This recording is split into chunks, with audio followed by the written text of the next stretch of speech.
Hello and welcome. You're watching the political stock exchange.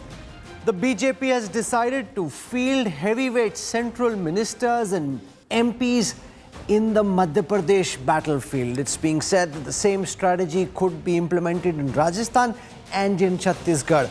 Will this work in favor of the BJP? Does it show muscularity or does it show nervousness? This week's edition of the political stock exchange will try and answer these questions as we decode the state of war in Madhya Pradesh, Rajasthan and Chhattisgarh. स्वागत है भाई, स्वागत है मोदी जी का, स्वागत है भाई, स्वागत है. Prime Minister declares state of war.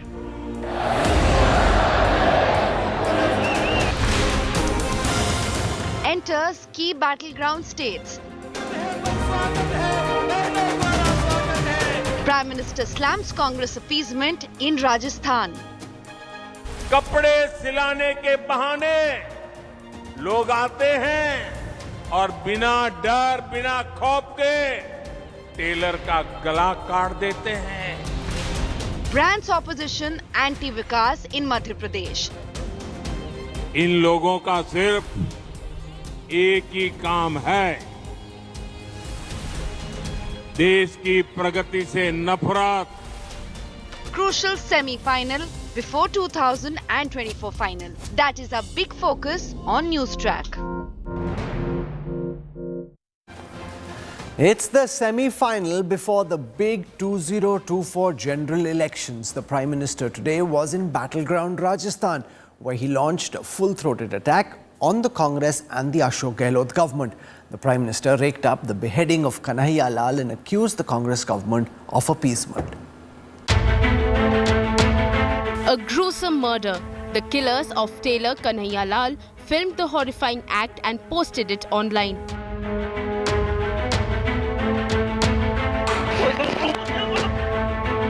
The individuals featured in the video were apprehended and taken into police custody. The NIA took charge of the case, ultimately filing a charge sheet in December. उस राजस्थान की धरती पर इतना बड़ा पाप हुआ. कपड़े सिलाने के बहाने लोग आते हैं और बिना डर, बिना खौफ के टेलर का गला काट देते हैं और वीडियो बनाकर गर्व से वायरल कर देते हैं. कांग्रेस सरकार को उसमें भी वोट बैंक की चिंता सताती है. Prime Minister Narendra Modi attacks the Rajasthan Congress under whose rule Kanhaiya Lal was hacked to death about 15 months ago. In a rally in Chittorgarh, in poll-bound Rajasthan, Prime Minister Modi accused the Ashok Gehlot government of plunging the state into crime. 5 साल में कांग्रेस की सरकार ने राजस्थान की साख को तबाह कर दिया है, तबाह कर दिया है.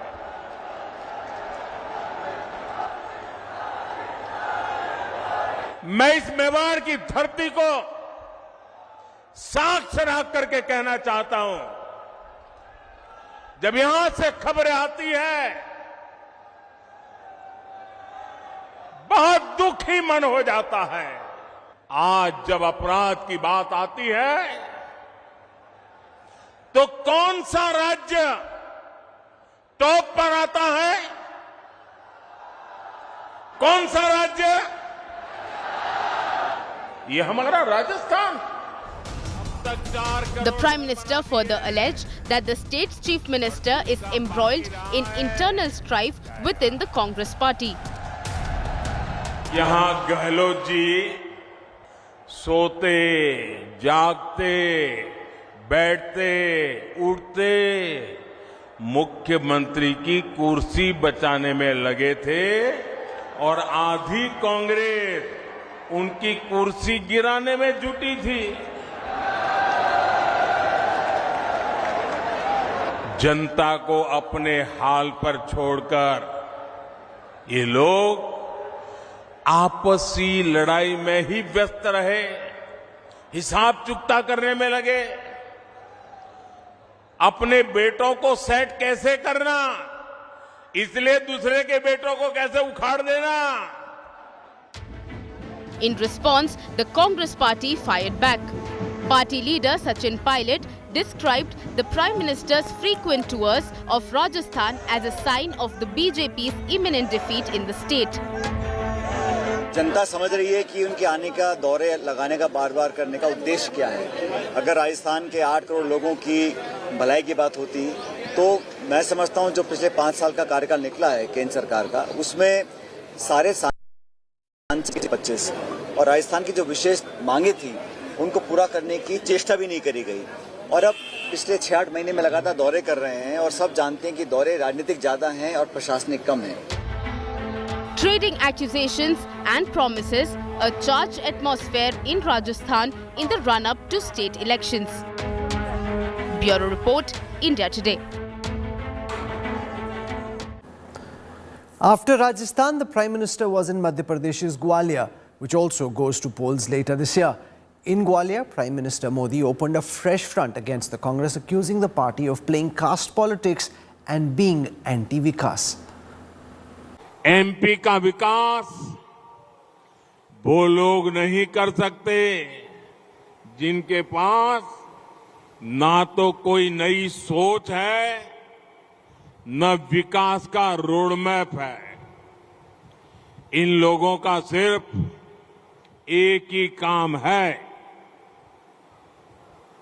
देश की प्रगति से नफरत, भारत की योजनाओं से नफरत। अपनी नफरत में ये देश की उपलब्धियों को भी भूल जाते हैं।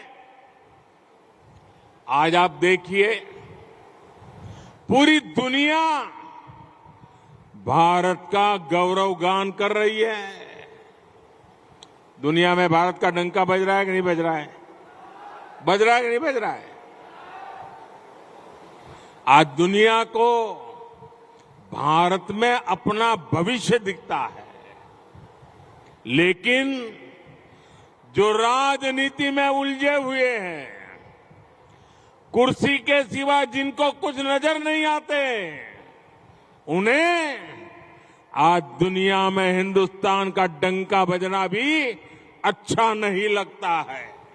मोदी ने गारंटी दी है कि अगले कार्यकाल में भारत दुनिया की टॉप 3 इकोनॉमी में एक नाम हमारे हिंदुस्तान का होगा।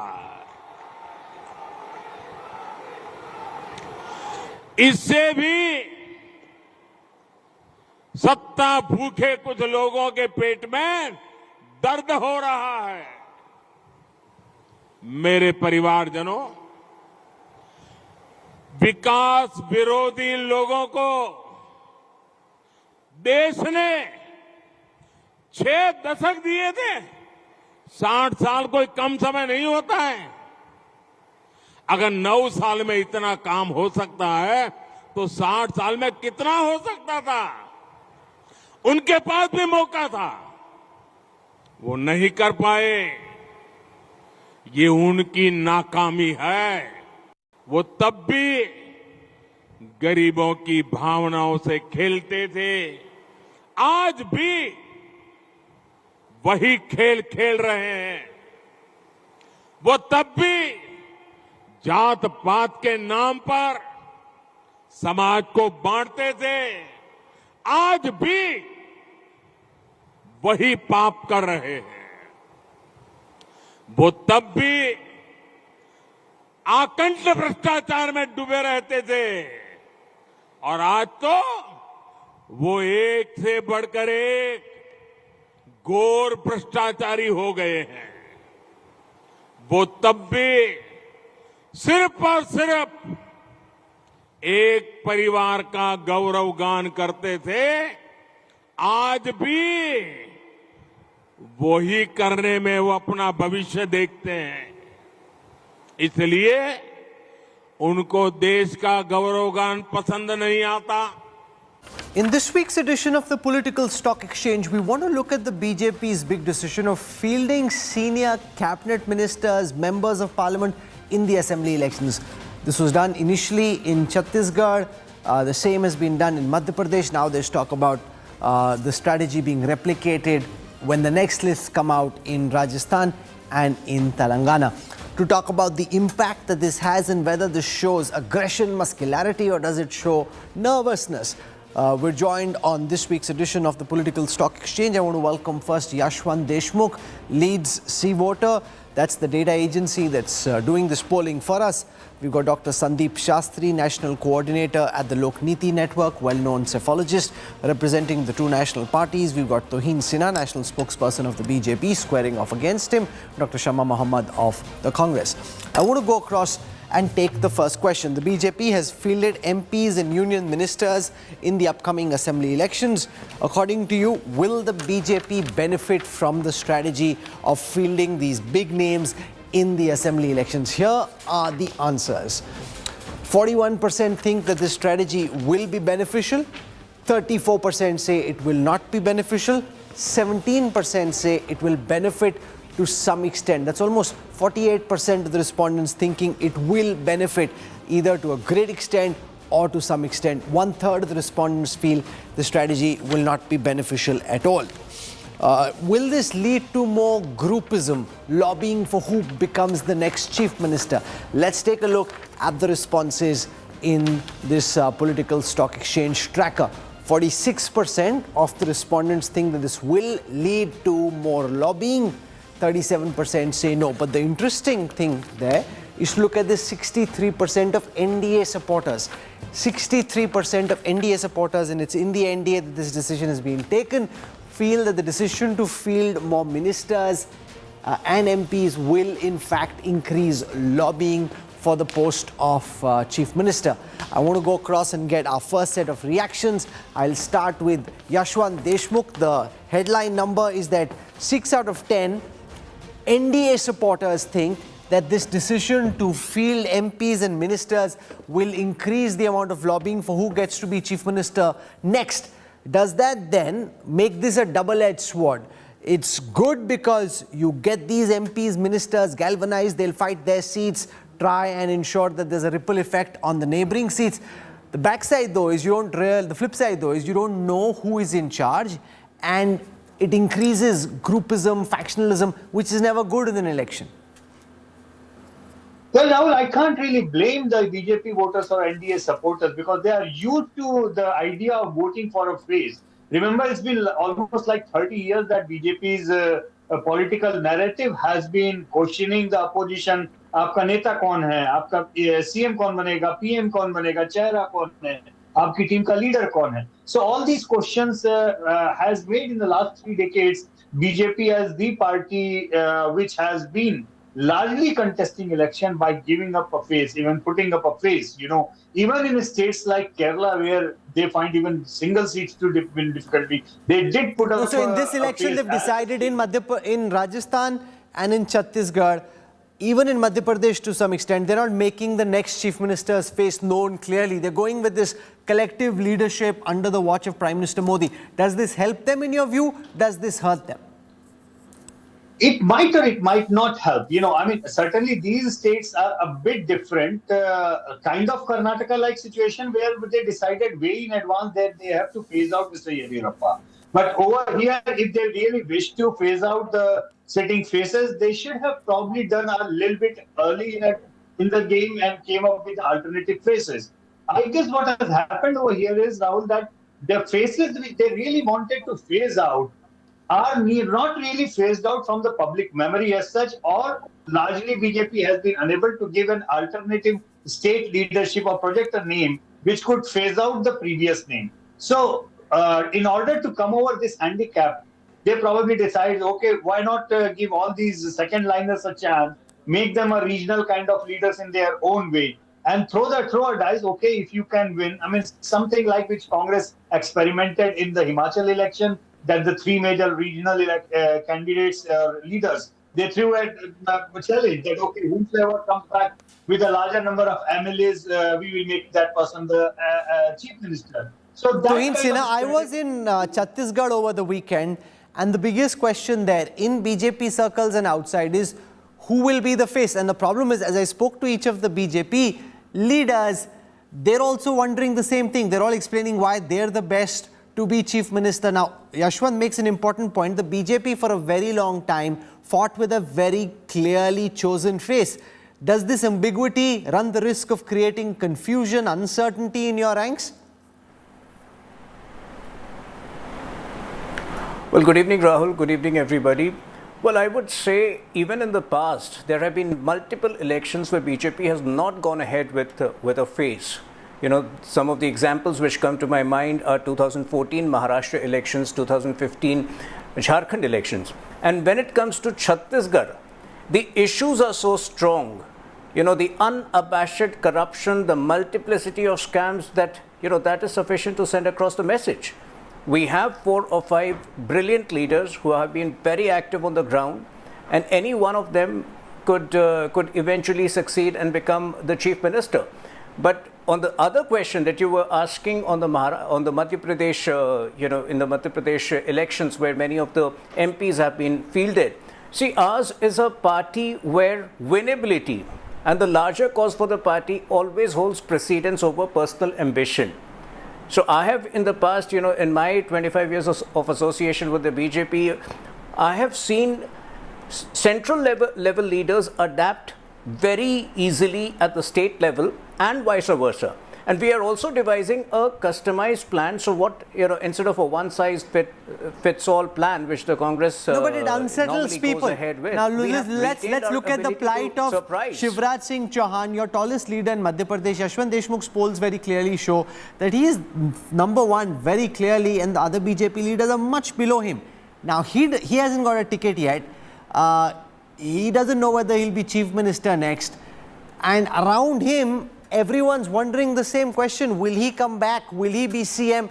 That really undermines. And if your party itself is not satisfied with his performance, how do you go to the people and tell them to vote you back? You yourself don't seem very impressed with him. You know, the good part about the BJP is that we don't have insecure leaders. So whatever be the role, you know, even I'm sure Shivraj Singh Chouhan would be more than convinced that the party would take care of his interests and would acknowledge his contribution.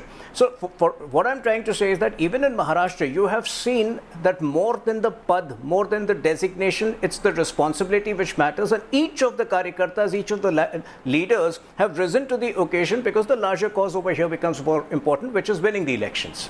The rest of the things really don't matter. Okay, Shama Mohammed, this strategy worked for the Congress in Himachal Pradesh, where Pratibha Singh, Mukesh Agnihotri, Sukhwinder Sukhu were all kept in the fray.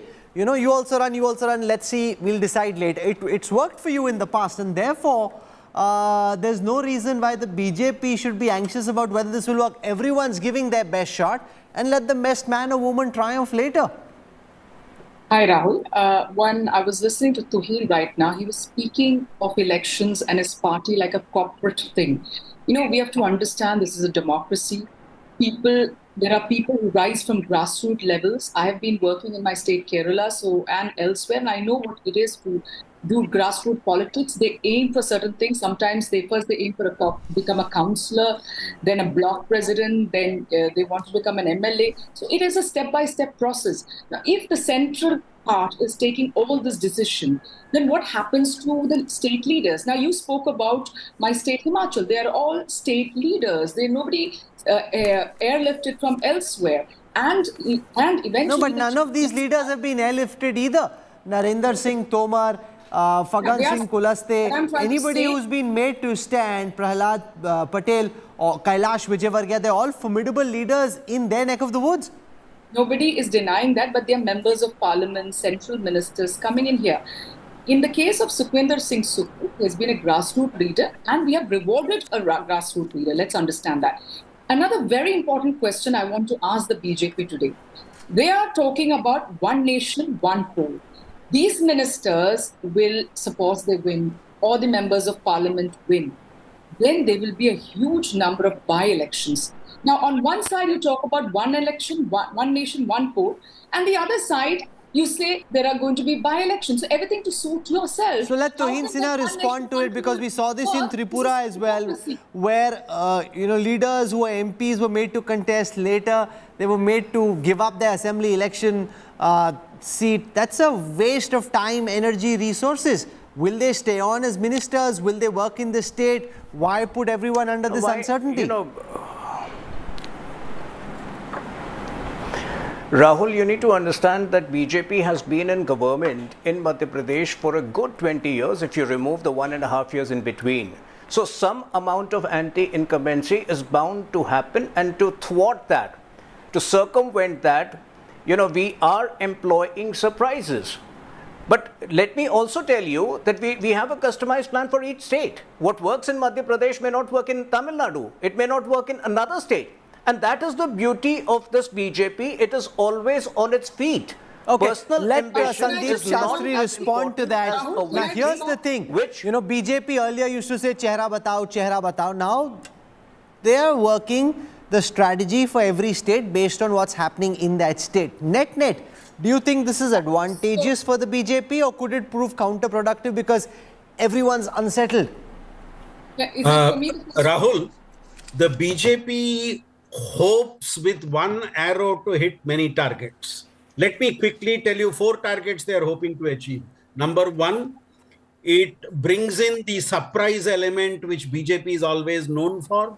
Nobody had anticipated 7 MPs would be there, 3 ministers would be there in the list in Madhya Pradesh. Secondly, it leaves everyone guessing, including the leaders themselves, as to what would happen in the future, and nobody is assured of getting a position. Thirdly, the BJP also would like to show that we have no dearth of leadership in our party. And lastly, it shows that no one is indispensable for the party.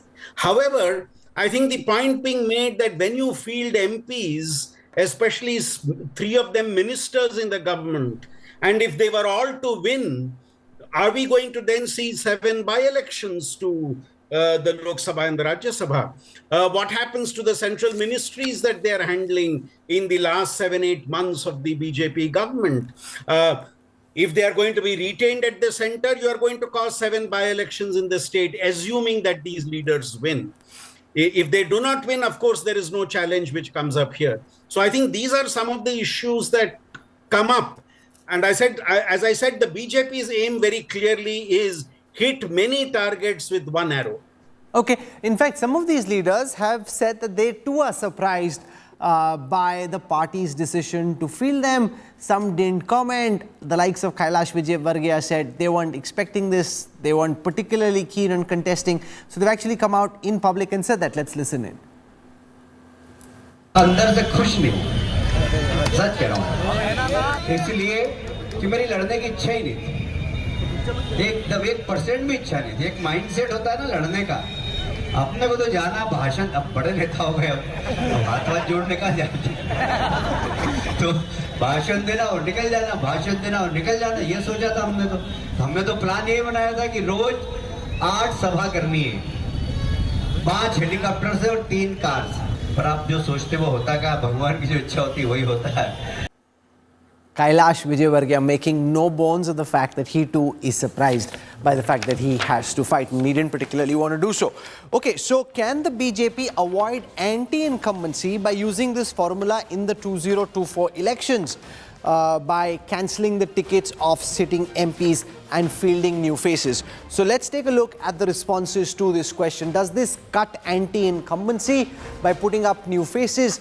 56% of the total voters say yes. 66% of NDA voters say yes. This helps in negating anti-incumbency. 17% say no. 26% say that they don't know. So Yashwant Deshmukh, on this question, whether it negates anti-incumbency, yes, to some extent it does. It also makes everybody insecure. Is that a good thing? Because usually in management, if one person is in charge, he knows he's in charge, then he's working towards a particular task. If everyone is unsettled and wobbly, that does make the ship more unsettled because nobody is feeling secure. Well, Rahul, funny thing is that I guess that a lot of deadwood is also being aimed at to be sorted out by the BJP by doing that. Looking at few of the leaders' statement on unhappiness of getting the ticket, that they were not really prepared, that they have become the bigger leaders now, and why they have been asked to campaign like that. So I guess that some of the deadwood is also going to be sorted out by them. And also the fact that a lot of people who actually claim to be in the chief ministerial rail, I guess they have been given a chance that, okay, if you want to be the chief minister, prove yourself. Because in the Lok Sabha elections, all of us know it is in the name of Modi they actually get elected. बाढ़ आती है, बाढ़ में जीत के आ जाते हैं. But do they actually get to win the Lok Sabha seat by themselves? So no, but Sandeep Shastri, the flip side of this is that let's see Narendra Singh Tomar, Jyotiraditya Scindia come from roughly the same Gwalior Chambal belt. Now, if both are contesting, their supporters are daggers drawn, even if the principals are trying to get along as best as possible. Does that then just try and, fit too many swords into a sheath, because there ultimately can be only one sword in a sheath? Yes, but Rahul, we need to understand the dynamics within the BJP today. You have a central leadership which is strongly in control of what's happening. And therefore, state level leaders need to necessarily fall in place with the game plan which the central leadership has. So if 3 union ministers are contesting and if all the 3 win and if BJP is in a position to form the government, ultimately it will be the central leadership which decides and everybody falls in place and listens. Now, this may be the hope of the BJP in terms of how it manages its leadership and manages its situation of plenty in terms of leadership. Can it boomerang? I think it's something which in the long run could have an impact because... we've already seen this, Tuhin Sinha, in Karnataka where Sandeep Shastri comes from.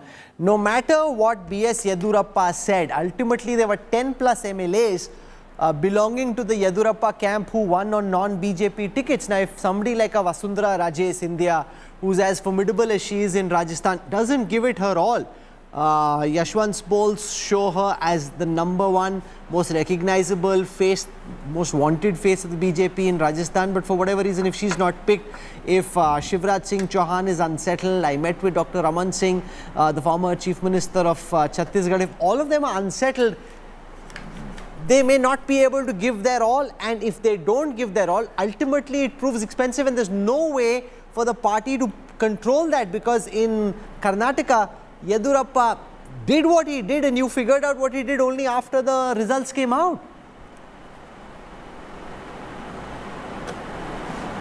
Rahul, if you just, you travel to Chhattisgarh, if you travel to Madhya Pradesh, and if you follow the schedule of Mamaji, if you follow the schedule of Shivraj Singh Chouhan, you would see the kind of dedication and the passion that he is putting in. And the same applies to Vasundhara Raje Scindia. In Karnataka, the issues were different. In Madhya Pradesh, the issues are different. Ladli Lakshmi Yojana, which was started 15 years ago, and now the Ladli Behen Yojana has a huge impact on voters. I think the issues over here, and besides the way the Congress is going all out to divide the society by faking this misinformation about OBC people in OBC officials in the central government, I think the issues are far bigger today. It's about those who want to unify the country and those who want to divide the country. And the same would apply. Let me ask that question, even though we'll deal with that separately later. But just on the issue of the caste census, now that this has been made public, we're seeing the likes of Rahul Gandhi and the others, Sandeep Shastri, use this as a war cry in the assembly elections and otherwise. Do you think, because the BJP would like everyone to consolidate around their religious identity, the opposition now trying to create these caste fissures around OBC, around caste census, does this provide the opposition with a counter to the BJP's nationalism? Rahul, you may hear a new narrative soon, Sanatana Dharma versus Jati Dharma. Now, this is likely to come up. I wouldn't be surprised if it does, where the opposition... No, it's already heading in that direction. Sorry? It's already heading in that direction. And I think this is going to be two narratives which are going to play out in this election. Is the focus on everybody is seen together, or is the focus on those social groups which have been deprived and required to be given their fair share? Now, this debate, I think, is going to be central in the coming assembly elections and also in the Lok Sabha election. Yashwant Deshmukh, the Bihar caste census is out. It shows that OBCs, SCs plus STs are much more than was originally anticipated. General caste only about 15%.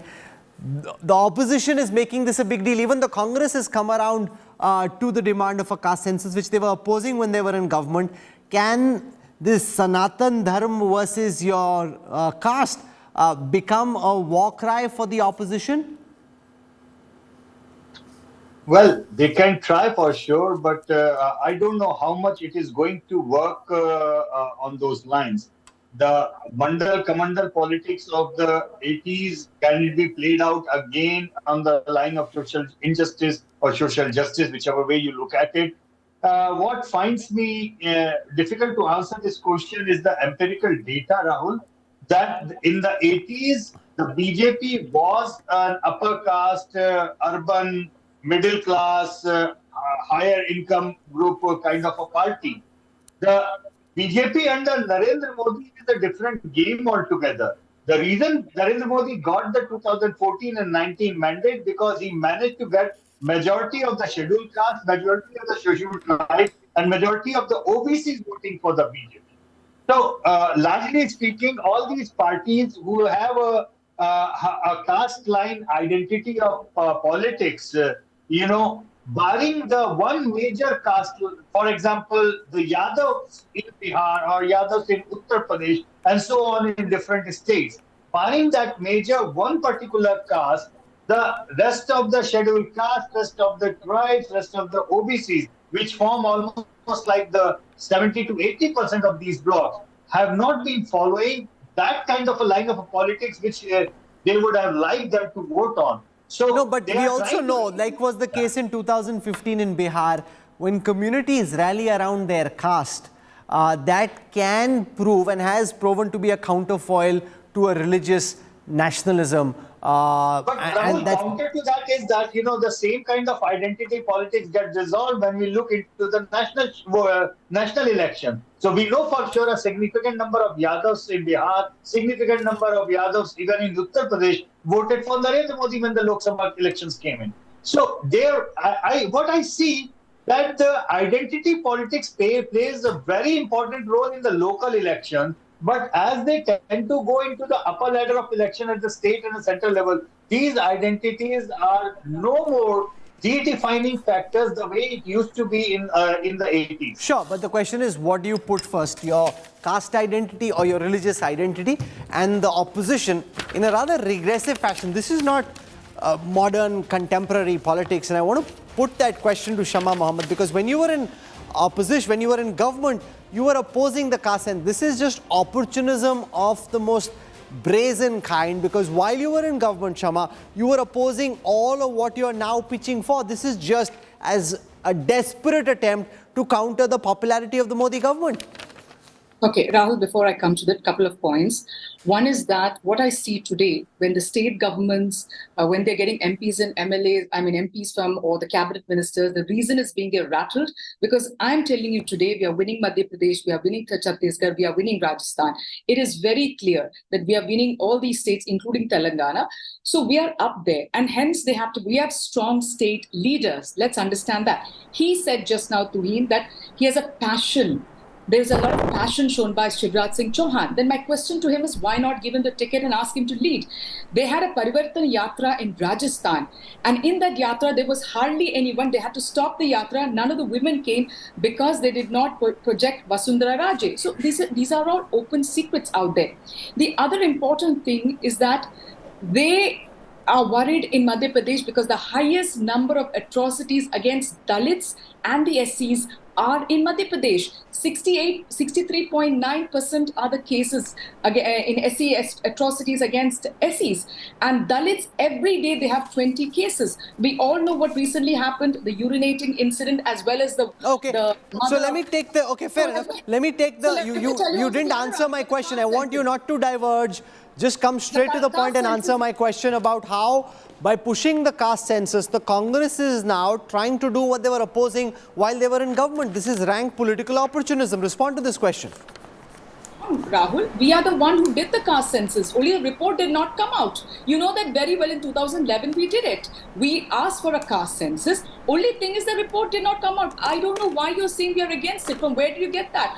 The report of that caste census did not come out. But because your government didn't let the report come out because you didn't want to open a new Pandora's box.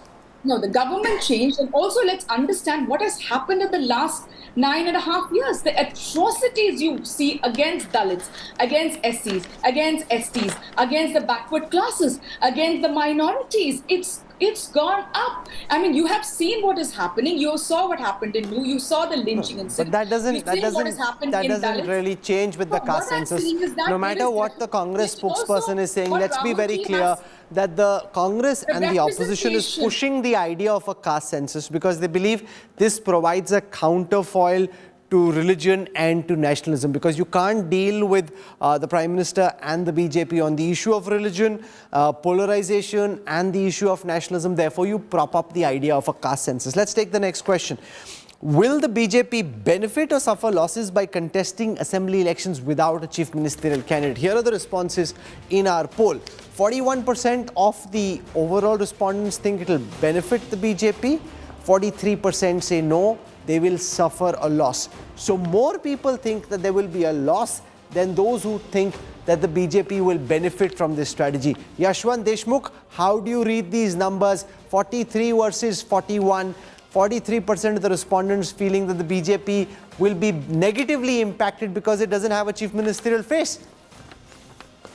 I don't blame their supporters and even the largely voters because they are used to BJP's strategy of playing or going ahead in the contest with a face. You know, when you ask this question to the BJP spokesperson, though he did mention that many a times BJP did, but he ultimately came out with only 2 examples, and both the examples were the one where BJP was actually trying to get into the power equation for the first time. And they did not have in that kind of a face to be placed. One place, the best face was outside the party and they were themselves confused. Second place, it was BJP was a junior partner of Shiv Sena. So they didn't know what to go about that. So all in all, I mean, almost 99% of the elections that BJP has gone in the last, particularly last few years or so, they have always gone ahead with a clear-cut face.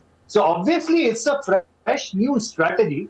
It may or may not work, but you cannot blame the BJP supporters to be confused on that whether it might work, it may not work. They just don't know. No one knows.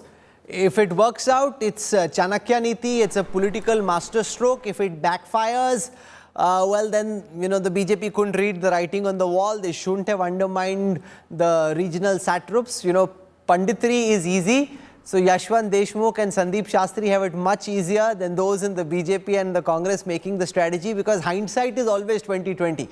So the Panditri is right today. The Panditri will be right on the day of the exit poll and on the day of counting and later. But those who are on the field and they're the ones scoring the runs, they need to go out. Like, you know, so Sandeep Shastri, the BJP can say, hum jo karenge, Sandeep Shastri usme looks nikalenge. Hum kare to bole, can't you see the reading on the wall? Can't you see the writing on the wall? There is visible anti-incumbency in Madhya Pradesh, and therefore we are trying to prop up the new face so people get the sense that there could be a new chief minister. Rahul, there is a clear logic in what the BJP is doing. Nobody is denying it. I think we need to see the context of the contest. My own reading is the BJP takes the national face as its main face. But in those states where the party ranged against it has a local face and the BJP does not have a local face, they have ran into trouble. They have been able to succeed when the opposition has not got a face to project. If you look at the past, this is a clear indication. So when they are in the race with the Prime Minister as their face, if the opposition has a state leader with some credibility and visibility, it becomes then a challenge to be able to defeat that opposition. Okay, I'll take the next question because despite the fact that they're part of the India alliance, the Samajwadi Party and the AAP have decided to field candidates in this round of assembly elections.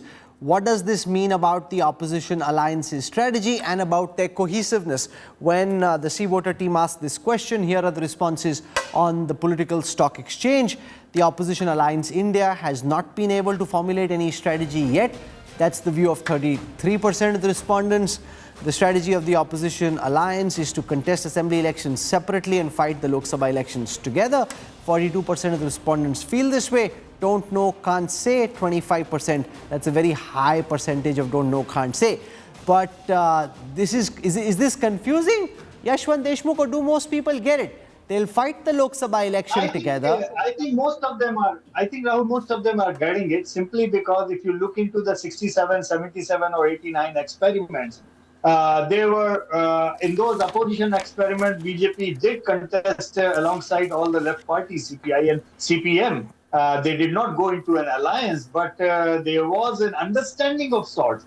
So even though there are going to be glitches as such, for example, in West Bengal, to start to say the least about. Or no, Punjab and Delhi as well. Punjab and Delhi as well. How do you pepper over those differences? How do you allocate seats? As far Very as the difficult. opposition voters are concerned, Rahul, I think they are kind of getting it. There is possibly a strategy of sort and like that. But how much actually the voters at large and the swing voters, as we have always called in the middle of the ground, which are neither left nor right, nor pro-BJP, nor anti-BJP, nor anti-Congress, nor pro-Congress, that big chunk of the middle of the ground voters, at a time of election, do they feel that this entire alternative, this entire thing is a viable alternative to Modi and the BJP? That Okay, remains Shama to be Mohammed, seen. if the AAP and the Samajwadi Party contest in states like Madhya Pradesh and elsewhere, it only hurts the Congress. I mean, what kind of an alliance is this where you can't make your own friends not fight assembly election because it only hurts you? So clearly their own political interest is far more important to them than trying to beat the BJP. Okay, Rahul, just one more before I come to that. No, why don't you just answer for once? Answer the question that you asked, Shama. Okay, because you mentioned about religious politics versus caste politics. I believe you should not mix religion and politics. I mean, we are talking about representation, and that's important. Today, we saw what is a caste census say. What is a representation? We are asking No, the but BJP. this breaks the flow of the entire conversation. I'm asking you a particular question. Instead of answering it when you were asked that question, when you didn't answer that question and I asked you that question, now you're coming back to it. Why don't you answer instead the question that you asked, Shama? Because when I was answering it, you moved away. Anyway, this answer to this question is that when we formed the alliance, we knew that there would be issues in certain states. That is, one is with AAP in Delhi and Punjab. And we have mentioned very clearly in our meetings that certain states will decide how the seat sharing will be, and it will not be decided at the central level. Yes, we do have. There are one of those states are there, AAP and in Delhi and Punjab. But there are many other states, Rahul, which we have the alliance. We have it in Maharashtra. We have it in Tamil Nadu. So we have it in Karnataka. So we have it in many other states. We have it in Bihar. Definitely we have an issue and we will sort it out. Who do you have an alliance with in Karnataka? I thought the JDS was on the BJP side. Who do you have an alliance with? No. What I'm saying is that I'm saying is that we are having alliances. We might be also, we never know. There might be a small party we would want to have. We will not know. So what I'm trying to say is we have with the RJD in Bihar. We do have alliance. We have with the DMK. We have in Maharashtra with the Shiv Sena and the NCP.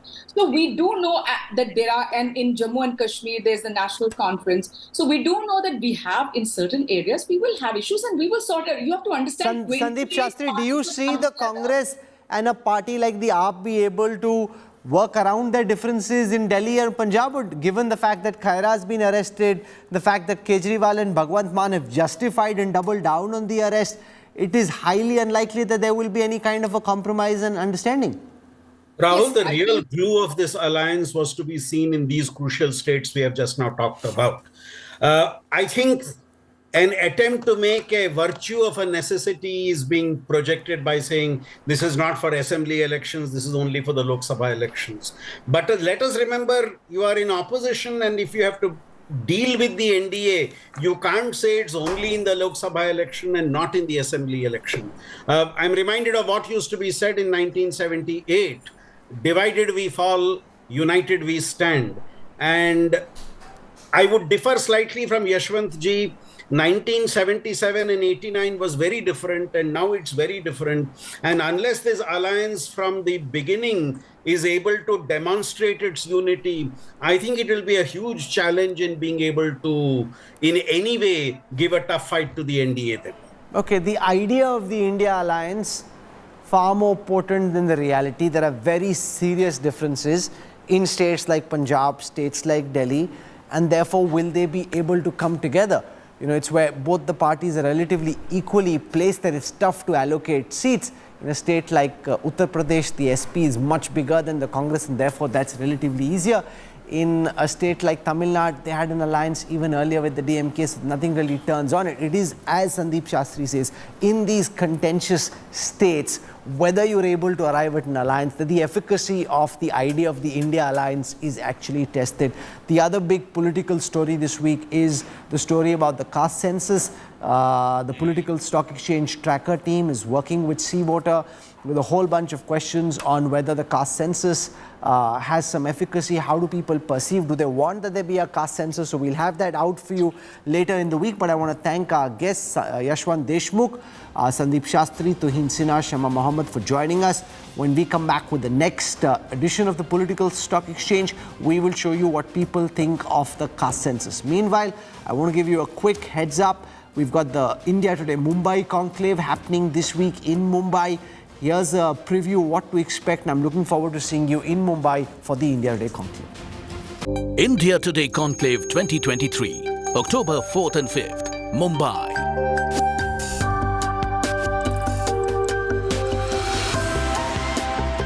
Book your seats now. Visit indiatodayconclave.com. Presented by Darwin Platform Group of Companies, The Visionaries.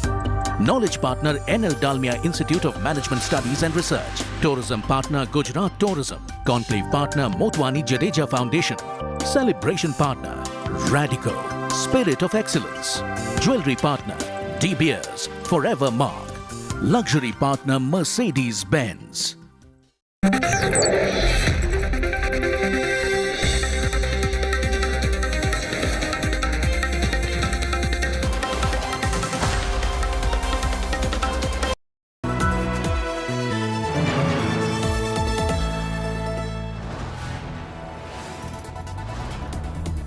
You are watching India Today, powered by Finest, Be Sustainable Change, a BNP Group company.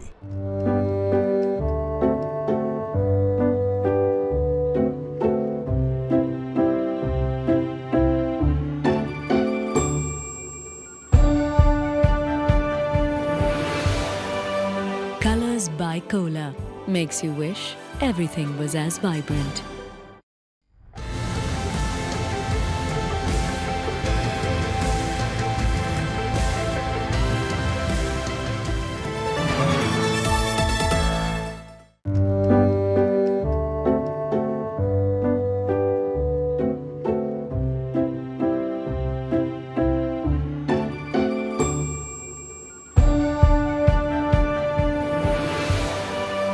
Colors by Cola makes you wish everything was as vibrant.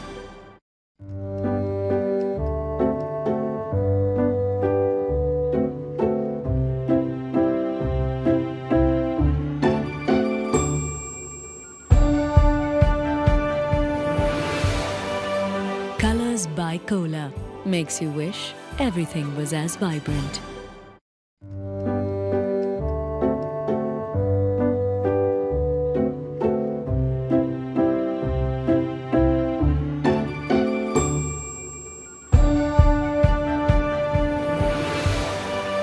Colors by Cola makes you wish everything was as vibrant.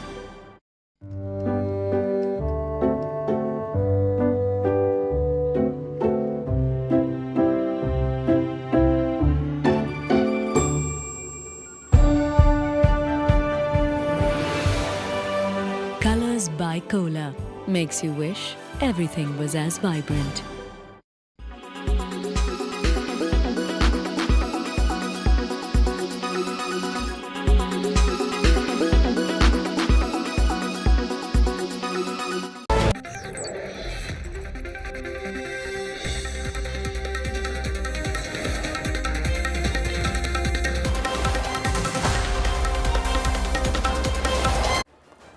Polarization Nataka has returned to Karnataka, where clashes erupted during an Eid procession on Sunday. At least 15 people were injured. The BJP is blaming the Congress for allowing the Aurangzeb rally, where swords were brandished and stones pelted. Karnataka's Shivamoga on the boil as communal tensions flared up during an Eid Milad procession on Sunday. A few miscreants pelted stones at Hindu homes amidst rumours of stone pelting at the procession, triggering communal clashes. Protesters attempted to breach police barricades and pelted stones at the police. The police then had to resort to lathi charge to disperse the crowd and impose Section 144, which prohibits unlawful assembly. ರಾಗಿಗುಡದಲ್ಲಿ Eid Milad procession ಇರುವಾಗ ಯಾರೋ ದುಷ್ಕರ್ಮಿಗಳು ಕಲ್ಲು ತೋರಿದ್ರು ಅಂತಂದು allegation ಬಂತು. ಅದಾದ ನಂತರ ಸ್ವಲ್ಪ ಸ್ಕಿರ್ಮಿಷಸ್ ಆಯಿತು. ನಾನು ಕೂಡ ಸ್ಪಾಟ್ಗೆ ಹೋದೆ ಇಮಿಡಿಯೇಟ್ಲಿ. ಸ್ಪಾಟಿಗೆ ಹೋದಾಗ ಅವ್ರಿಗೆ ಮಾತಾಡಿ ಕೆಲವರು ಕನ್ವಿನ್ಸ್ ಆದರು, ಕೆಲವರು ಕನ್ವಿನ್ಸ್ ಆಗಲಿಲ್ಲ. ಕೆಲವೊಂದು ಹುಡುಗರ ಗುಂಪು ಸ್ವಲ್ಪ ದಾಂಧಲೆ ಮಾಡಲಿಕ್ಕೆ ಅಂತಂದು ತಯಾರು ಮಾಡಿಕೊಂಡು ದಾಂಧಲೆ ಕೂಡ ಮಾಡಿದಾಗ ಇಮಿಡಿಯೇಟ್ಲಿ ನಾವು ಸ್ವಲ್ಪ ಇನ್ನೊಂದು ಯೂಸ್ ಆಫ್ ಫೋರ್ಸ್ ಕೂಡ ಮಾಡಬೇಕಾಯಿತು. ಅದಾದಮೇಲೆ ಇಮಿಡಿಯೇಟ್ಲಿ 144 ಸೆಕ್ಷನ್ ಕೂಡ ಅಲ್ಲಿ ರಾಗಿಗುಡದಲ್ಲಿ ಜಾರಿ ಮಾಡಿದ್ದೀವಿ. More than 10 people sustained injuries while over 50 were taken into police custody. Karnataka Chief Minister Siddaramaiah claimed the situation is now under control while condemning the violence. ಯಾವುದೇ ಧಾರ್ಮಿಕ ಕಾರ್ಯಕ್ರಮದಲ್ಲಿ ಬೇರೆಯವರು ಇನ್ನೊಬ್ಬರ ಧಾರ್ಮಿಕ ಕಾರ್ಯಕ್ರಮಕ್ಕೆ ಧಕ್ಕೆ ಮಾಡ್ತಕ್ಕಂಥದ್ದಲ್ಲಿ ಕಲ್ಲಿಸಿರ್ತಕ್ಕಂಥದ್ದಲ್ಲಿ ಅದು ಕಾನೂನು ಬಾಹಿರವಾದಂಥ ಚಟುವಟಿಕೆ. ಇಂಥ ಚಟುವಟಿಕೆಗಳನ್ನು ನಮ್ಮ ಸರ್ಕಾರ ಸಹಿಸಲ್ಲ, ಹತ್ತಿಕ್ತಿವಿ ಅಂತಕ್ಕಂಥ ಮಾತುಗಳನ್ನು ಹೇಳಲಿಕ್ಕೆ ಬಯಸ್ತೇನೆ. ಈಗ ಶಿವಮೊಗ್ಗ ಸಂಪೂರ್ಣ ನಿಯಂತ್ರಣದಲ್ಲಿದೆ. Home Minister G. Parameshwara said trouble was expected. ಹೌದಂದ್ರೆ ಇದೆಲ್ಲ ಏನು ಹೊಸದಾಗಿ ಏನಾಗ್ತದ ಆಗಿದೆ, ಅದನ್ನ ನಿಯಂತ್ರಣ ಮಾಡೋದಕ್ಕೆ ಸಮರ್ಥರಿದ್ದಾರೆ ನಮ್ಮ ಪೊಲೀಸ್ನವರು, ಮಾಡ್ತಾರೆ. ಈಗ ನಮ್ಗೆ ಗೊತ್ತಿತ್ತು ಅಲ್ಲಿ ಟೆನ್ಷನ್ ಇದೆ, ಪ್ರೊಸೆಷನ್ ಹೋದಂತ ಸಂದರ್ಭದಲ್ಲಿ ಏನಾದ್ರೂ ಆಗ್ಬಹುದು. The BJP has slammed the Congress government for allowing swords in the procession in the district celebrating Muslim rulers Aurangzeb and Tipu Sultan while putting restrictions on Ganesh processions. Right from day one, this government is supporting all the forces who are into number two businesses and lot of clubs and illegal alcohol sale. Appeasement politics of Congress government has led to all these communal violences. Communal clashes have returned to this sensitive district of Shivamoga, which was once the epicenter of the Savarkar versus Tipu showdown in the run-up to the Karnataka Assembly elections. Bureau Report, India Today. As the India-Canada diplomatic face-off continues, the memories of the Kanishk plane bombing have come back to haunt Justin Trudeau. India Today is the only television channel reporting from Ground Zero. Our correspondent Anisha Mathur visited the Air India Flight 182 Memorial. Here's her report. June 23rd, 1985. The ill-fated Air India Boeing 747 Kanishka with 329 passengers on board plunged into the sea off the Irish coast after a mid-air blast in the early hours. A bomb placed in a suitcase had exploded, killing all the passengers. 260 of them were Canadian citizens. Only 131 bodies were recovered from the sea.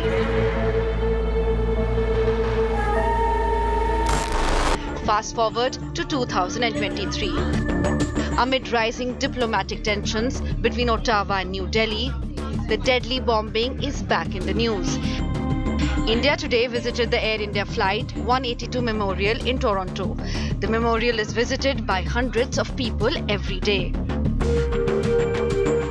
This memorial is also a silent witness to the fact that it was not just one country or one community that is affected by terrorism. People from India, Canada, Japan, 3 countries died. Ireland was traumatized. This particular memorial, the sundial, contains stones from India, Canada, Japan, Ireland and USA as a memorial, as a tribute to those who died in the bombing in 1985. Now it tells you on here all the names of the people from it. These visitors believe that it is important for the next generation to know and learn about these incidents. New Brunswick. That we shouldn't forget this tragedy, and in light of the recent news, it's more important that I educate my children to know about our past. Significant in the sense it remembers the tragedy that these people innocently were involved in. Okay. And it was horrific at the time.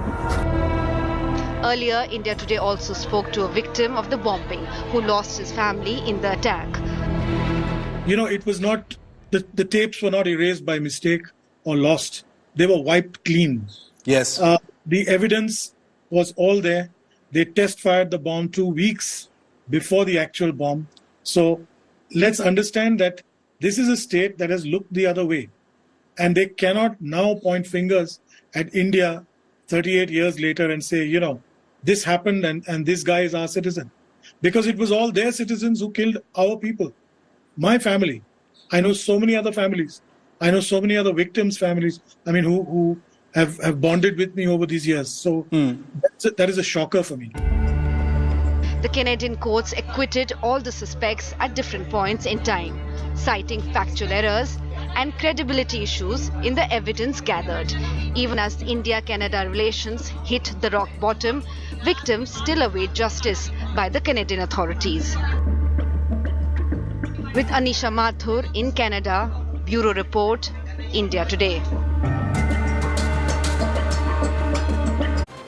This is where we wrap up the Newstrack tonight. For your time and your trust, thank you very much. I look forward to seeing you 8 p.m. tomorrow evening. Till then, from all of us here, goodbye, good night.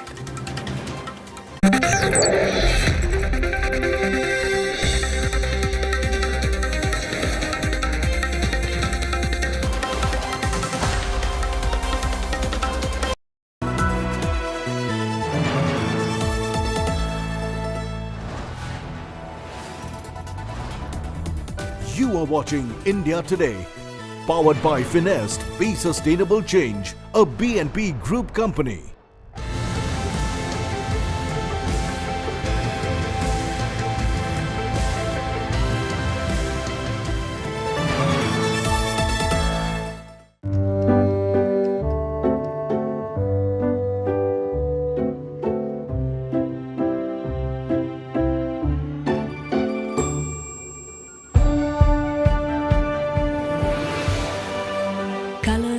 Cola makes you wish everything was as vibrant.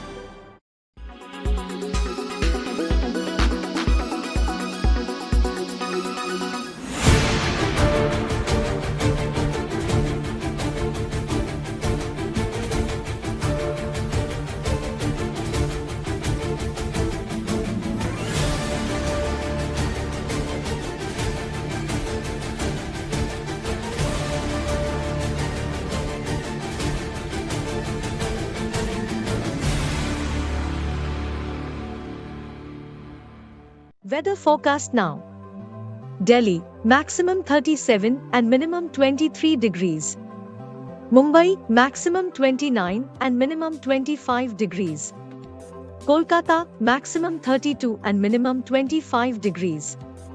Bangalore, maximum 28 and minimum 20 degrees. Chennai, maximum 33 and minimum 26 degrees. Hyderabad, maximum 29 and minimum 21 degrees.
You are watching India Today, powered by Finest, Be Sustainable Change, a BNP Group company.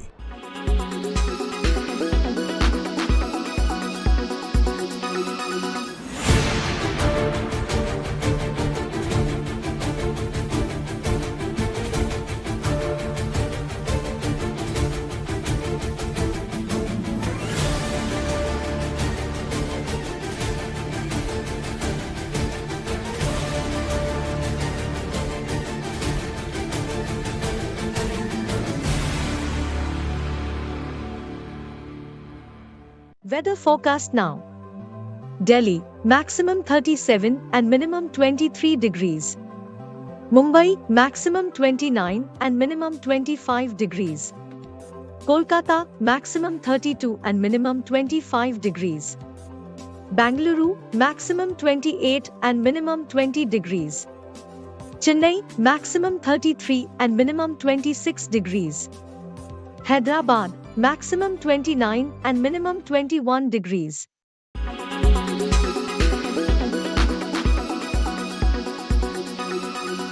Make your media plan smarter with India Today Live TV on your connected devices. Amplify your brand with 100 million smart internet viewers. To advertise, mail us at sales@aajtak.com.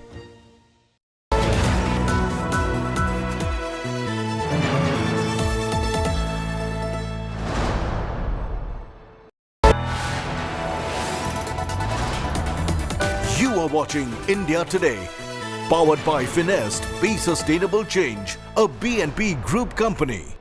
Co-presented by Star Health Insurance, the health insurance specialist. Co-presented by JK Tyre Ranger Series, stay wild at heart. Co-presented by हर घर का hero green ply का E0. Co-powered by PolicyBazaar.com, her family होगी insured. Co-powered by the bold look of Kohler.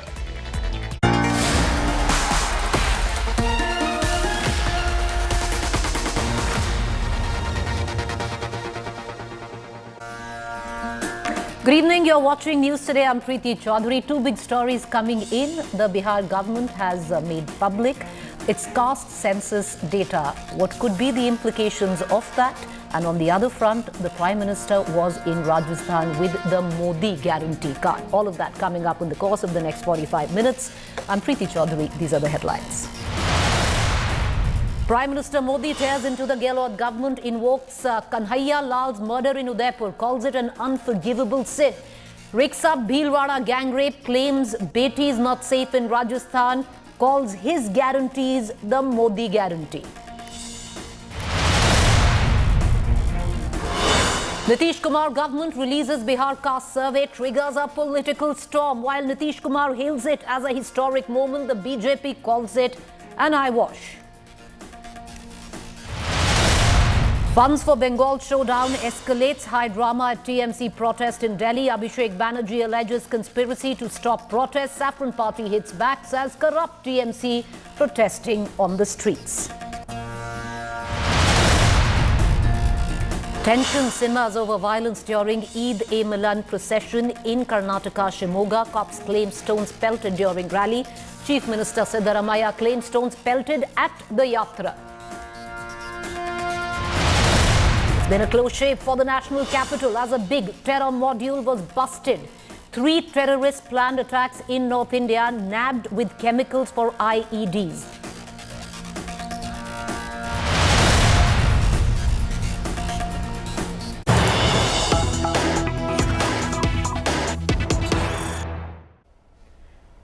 All right, viewers, let's begin with the shocking news that is coming in from Nanded, Maharashtra. 24 dead in just 24 hours at a government hospital in Nanded. What we have been given to understand, victims including up 12 newborn babies. Victims include 12 newborn babies. The hospital administration has admitted to shortage of medicine, which is criminal. What we're given to understand right now is that 24 have been reported dead in just 24 hours. All of that at a government hospital in Nanded, Maharashtra. What is tragic is that the hospital administration has now admitted to a shortage of medicine. Lives lost at a government hospital due to negligence, shortage of medicine. या काळामध्ये जी Haffkine ह्या संस्थेकडनं औषधांची खरेदी होणार होती तर ती झालेली नाही आहे. त्यामुळे एक थोडीफार अडचण निर्माण झाली. आपले जे काही सँक्शन बजेट आहेत त्याच्यामधनं रुग्णसंख्या जास्त प्रमाणात वाढल्यामुळे हे बजेट पण थोडंफार कमी पडतं आणि मग अशा वेळेस आपण अत्यावश्यक रुग्णांना किंवा गरजू रुग्णांना औषधामुळे मृत्यू येईल असं कधी घडू देत नाही. Cutting across to Abhijit Karande, my colleague who's joining us on the phone line, getting us up to speed with this tragedy that has taken place in Nanded at a government hospital, 24 dead.